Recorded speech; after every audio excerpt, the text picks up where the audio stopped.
Absolute truth is beyond our reach, as John Merrill argues, but our ways of communicating public information may keep us further from the truth than necessary. After some brief stops on a history tour, we will turn to how news media shape a particular version of the truth, and then search for ways to use the media to get closer to the truth. The Europeans who fled the oppression of both religious and governmental certainties found in the American colonies a place free of truths dictated by either state or church authorities. The experience of coming to a new place gave the idea of truth a new meaning, one that persisted even as the American colonists often imposed fixed truths on themselves and others in their communities. As colonials moved steadily toward a break with England in the mid-1700s, they framed their arguments around tangible truths about the situation of the colonies and the actions of the mother country. After the Revolution, the American Constitution embraced the Enlightenment belief that encouraging speech was an essential step toward finding truth. The First Amendment to the Constitution encoded that idea, although the nation took its own sweet time getting to serious protection of those who spoke too freely. Power lost some of its damaging hold on truth because of two beliefs growing out of our national experience. We need to think and speak freely, independent of those who claim falsely to have ultimate truth, and we believe it is essential to our survival and well-being that efforts to advance the truth be fostered and even protected when the truth provokes or incites us. The elegant ideas of freedom of speech and press, as inscribed for Americans in the First Amendment, haven't guaranteed a high level of truth. In the early 19th century, Americans used their freedom to gather power around certain ideas, some as callous as slavery, and some as idealistic as abolishing slavery. That conflict was only resolved by a civil war. Other ideas were simply fought out in legislatures or at the ballot box. Should women be allowed to vote? Should birth control information be banned from the mails? Should radical political ideas be punished? The political partisanship of the early 1800s promoted particular truths that were generally checked or balanced by the arguments of other parties. But industrialization early in the century produced a press whose sense of truth became guided more often by interests in profit, increasing circulation, and capital expansion than by public enlightenment. Journalists mid-century veered wildly from accurate reports of war battles to outright fabrication of events and interviews, as their employers fought for bigger shares of the increasingly literate population. In the 20th century, public affairs media, including newspapers and magazines, reacted to a fear of losing public trust by promoting an austere separation of facts from the values, experiences, or interests of the reporters. Objectivity became the ruling force in pursuit of public loyalty. Objectivity required that the journalist neither have nor express any interest in the subject of her work. There are arguments both for and against objectivity in journalism.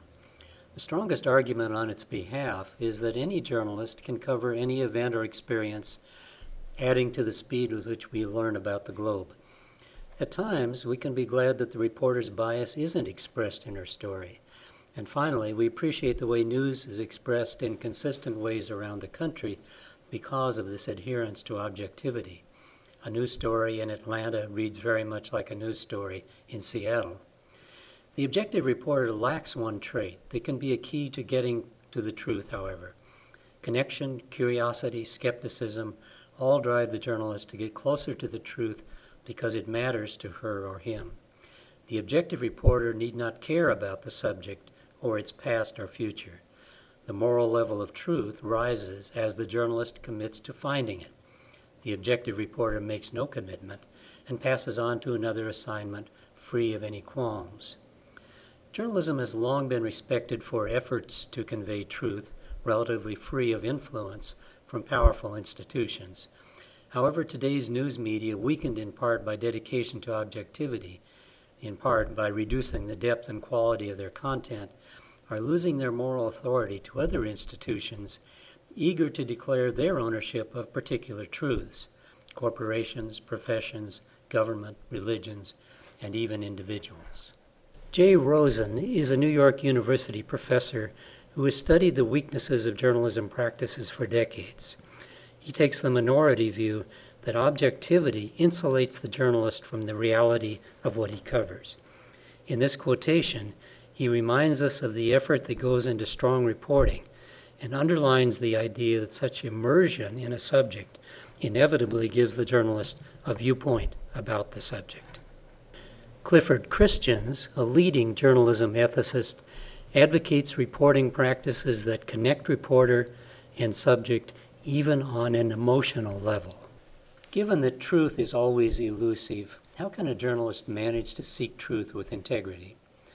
And how can a person in the media audience gain respect for a journalist or his or her medium, knowing the challenge journalists face gathering and presenting information? I want to apply these ideas about truth in outlining a set of tests we all can apply to the news we produce or the news we receive. Traditional news media promoted themselves as dedicated to accurate information. They inscribed this goal in handbooks of newsroom practices and subscribed to ethics codes developed for each level of news work. While profitability and success at selling advertising also may have been goals, these media invited a high degree of public scrutiny. How transparent is the news process? Can we learn how a particular story was developed? Does the presentation show clearly how the journalist got information? Some of the organizations we most trust often conceal the way they gain information and produce content. We'll explore reasons for this more in Lesson 6, which deals with secrecy. In times past, reporting details might emerge only in a libel trial.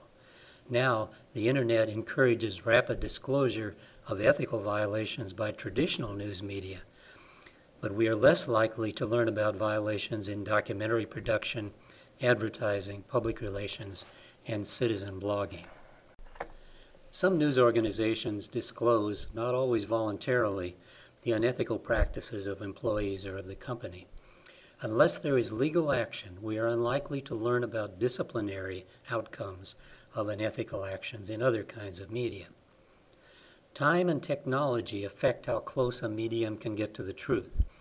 Advertising and public relations campaigns usually follow long periods of development, although a crisis situation could trim that time substantially. Journalism media develop some of their content, especially investigative reports, over long periods, but much of the content has a brief life before publication. Many media, especially magazines, use fact-checking employees to assure at least the accuracy of quotations and facts. Newspaper, radio, and television news departments, news websites, cable news, and wire services report information as they obtain it, sometimes with little time for assuring accuracy. Such reports are sometimes inaccurate or incomplete, yet we and the industry give a pass to such problems because of the time element. This is the first of 2 slide presentations in this lesson. After you've read and responded to the truthiness case, open the link to the discussion of lying and deception in journalism.